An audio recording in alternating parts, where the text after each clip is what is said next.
Hello again, welcome. I have a confession to make. Our next conversation touches me in a special way because we are going to talk about the ocean. And I think we all love the ocean. The main subject of this panel is the ocean, a big part of our only home. Our only home. My two guests are both from Sea Shepherd, an international non-profit marine wildlife conservation organization, and since 1977 they are in the front line defending the ocean. But before I introduce you our two speakers, we are now going to watch a short documentary.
So, our first guest is the director of Sea Shepherd Portugal and a head of innovation at the Green Innovation Group. Ladies and gentlemen, an applause to Christopher Storey. Good morning, Christopher. Good morning. Thank you, Katerina. Pleasure to meet you. We are waiting to hear you. Lovely, lovely. Well, first of all, thank you for having us. Congratulations to Sergio and the whole Planeteers team. It's an honor to be here. And a great event they've put together, especially in these difficult times. So congratulations and thank you for having us. So yeah, I'm director of Sea Shepherd Portugal. As the short documentary and the lovely Katerina mentioned, we were founded in the 1970s by Captain Paul Watson. He was one of the original co-founders of Greenpeace and decided to take his own action back in the 70s and create Sea Shepherd. So we're more known for protecting the whales in Antarctica, and this started back in the 70s again. We were on a television series called Whale Wars that kind of put us on the map. And since then, we've been protecting wildlife all over the world. Our recent campaigns globally are in West Africa on the IUU campaign, which is illegal, unreported and unregulated fishing. Working with the African governments and local maritime police and navies, and ultimately stopping illegal fishing, poaching, and the needless killing of wildlife. So Maike will explain more about what we're doing on a global level. She's a veteran from one of our campaigns in Mexico. But I'd like to talk a little bit about what we're doing in Portugal, as that's where we are, and that's who I'm director of. So Portugal is one of the newest chapters. Sea Shepherd is actually based all over the world, within virtually every country that exists. And Portugal, Sea Shepherd Portugal started late last year in 2019. We've already been very active since we've started. And in Portugal, we have a few campaigns that I can go over for you. So we have the Marine Debris campaign, and basically that is beach cleanups from north to south of Portugal.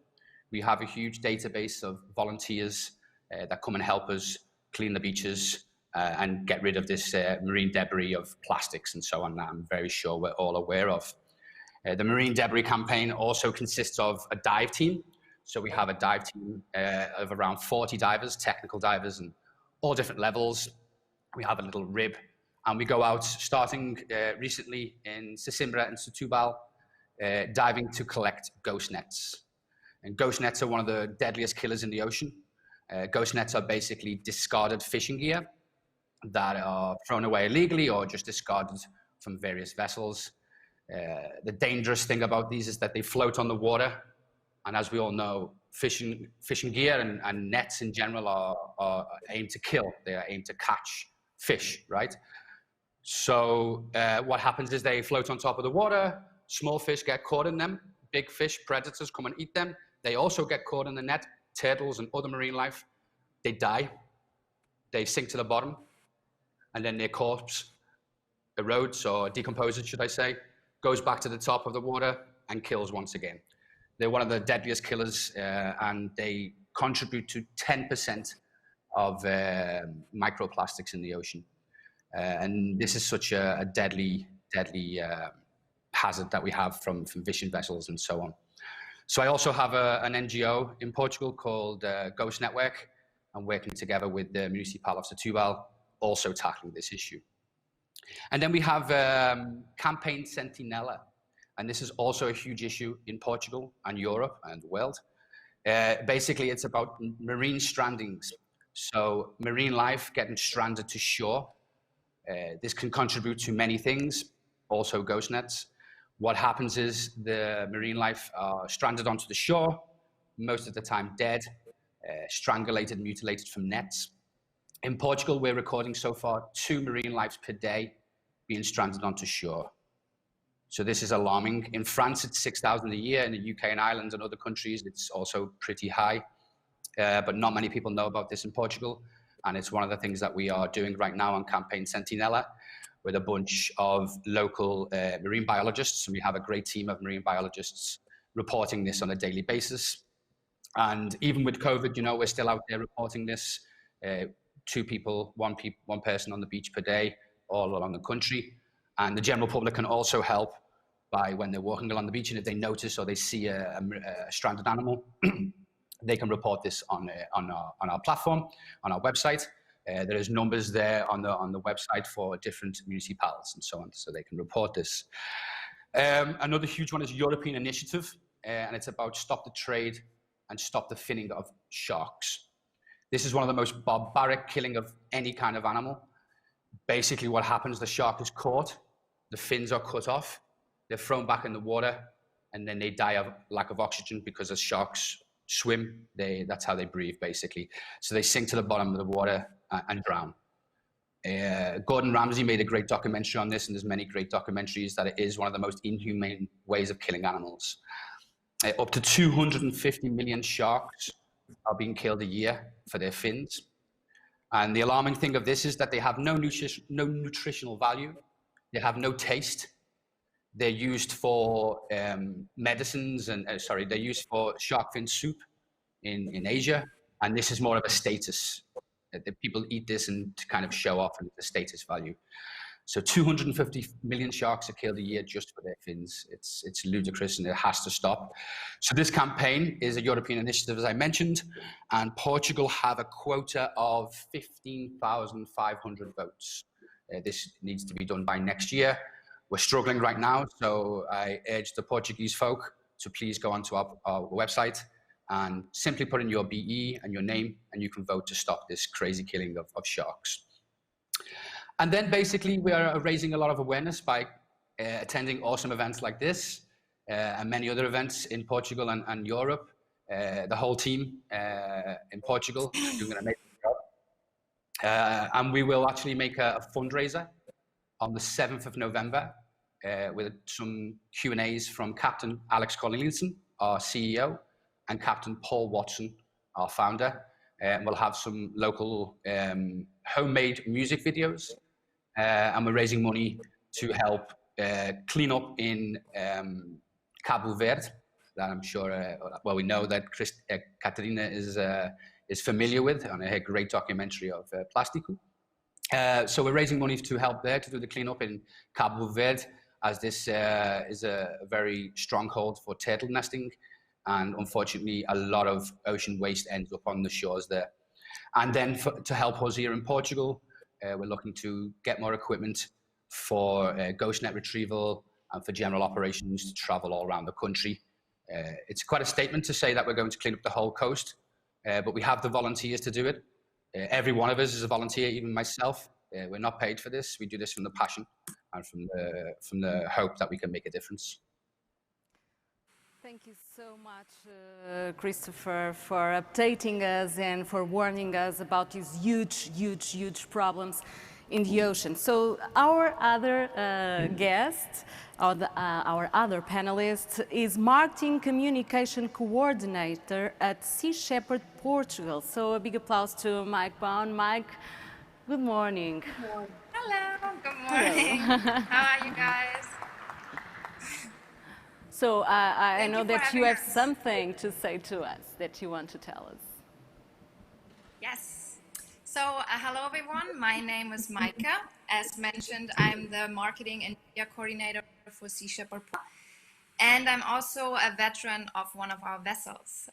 That's why today I would like to give you a little bit of an idea what we are doing to help on the front lines to protect marine wildlife. I helped as a volunteer on our Milagro campaign on board of the Farley Mowat. The campaign is to protect the vaquita porpoise, which is a really beautiful little marine mammal, and it's also really shy. It's also unfortunately highly endangered and on the brink of extinction. So we did a lot of research and observations and found out that there's only 6 to 22 individuals left. Since the vaquita is really shy, it's hard work to actually estimate it. That's why the number is kind of in a range. And we do that with a lot of marine biologists and scientists. And yeah, these little mammals live in a tiny part of the Gulf of California in Mexico. It's the only place where they can be found. And due to the high sensitivity, they cannot even go anywhere else because they would die right away. Unfortunately, due to illegal fishing and trading,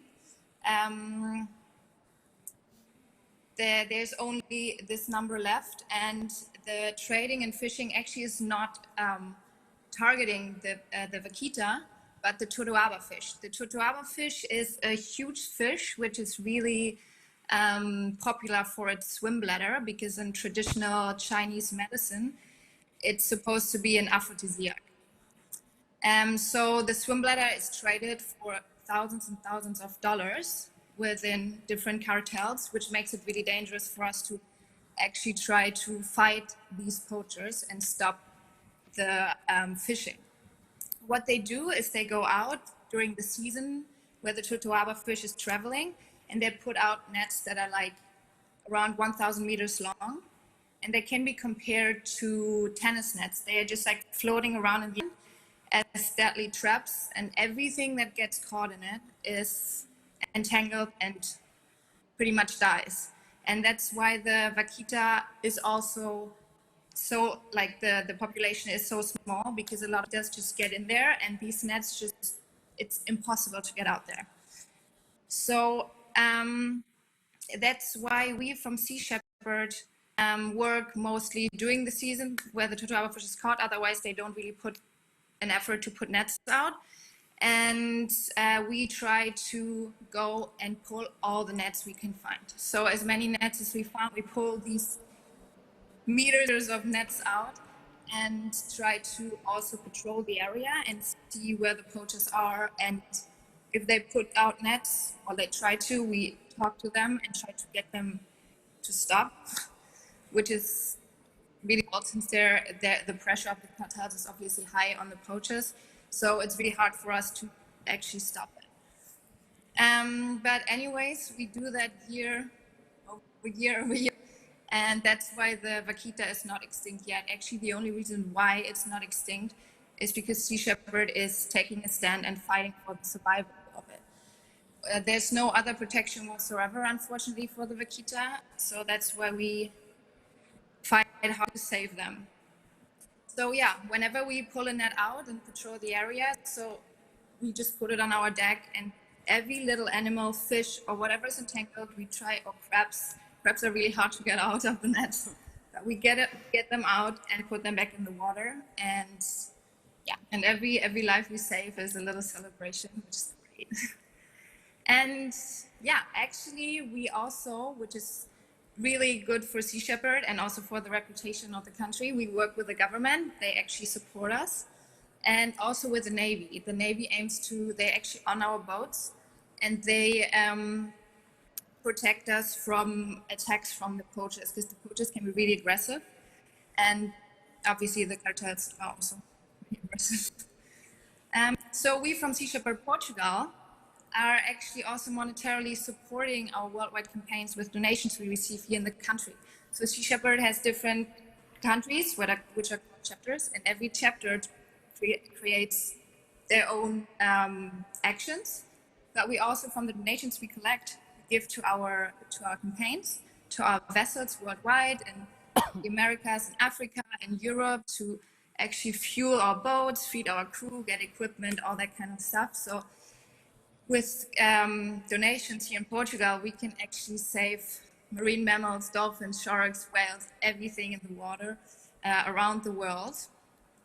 And that wouldn't be actually possible without our beautiful community here, which we keep on growing and growing, and we try to raise awareness and try to make Sea Shepherd Portugal really big and get a lot of donations for our amazing volunteers on the vessels, and also in Portugal. They work really, really hard. And so, yeah, if you would like to support us and follow our mission, don't hesitate to check out our Instagram or Facebook. That we always post, for instance, beach cleanups whenever it's possible. Due to COVID, it's kind of limited right now. Whenever we do something where people can help, you find it on our social media site, and you can always contact us. If you write us a message on Facebook, it's probably me responding to it. So feel free to contact us, and obviously also feel free to donate and help us on our mission to save our beautiful oceans. So thank you all for your attention and to help us save the oceans and everything in it. Thank you. Thank you so much, Maike, for your experience, your amazing experience, and for sharing that with us. So we are on our last 2 minutes and a half. So Christopher, I have one last question. How do you see the future of the oceans in the next 20 years? Because we talk too much about 2050, but we have to accelerate that.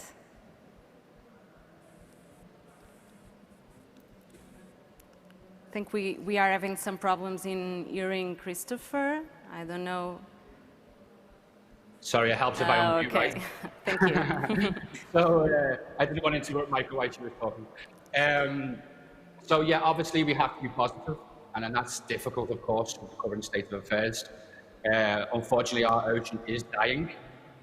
Every second breath we take is from the ocean, from little microorganisms called phytoplankton. And we are wiping out the ocean, unfortunately, from overfishing. But we have to be positive, because there are technologies and there are amazing people every day making a difference and trying to make a difference. We can't rely on governments and corporates. It has to come from each individual person making a difference. So I am positive, and I hope that more people can, participate, not just with Sea Shepherd, but with any NGO or any kind of initiative that can clean up beaches and, cut down on fish intake. So, and yeah, we can really make a difference. So in 15 seconds, Maike, are you an optimistic also? Oh, I'm really optimistic. I'm optimistic that we can all make a change, and we have so many people helping us and being aware of what is going on, that I really think that we can make a change. And we can make the change. Thank you so much to you both, Christopher and Maike, for being here with us, with this interesting and so important conversation, because we really need to realize, if the ocean gets sick, the planet gets sick. And if the ocean dies, ladies and gentlemen, we all die. Thank you so much. I will see you in next minutes again. Thank you. Thank you, both of you. Thank you so much. Thank you so much. Thank you. Thank you. Thank you.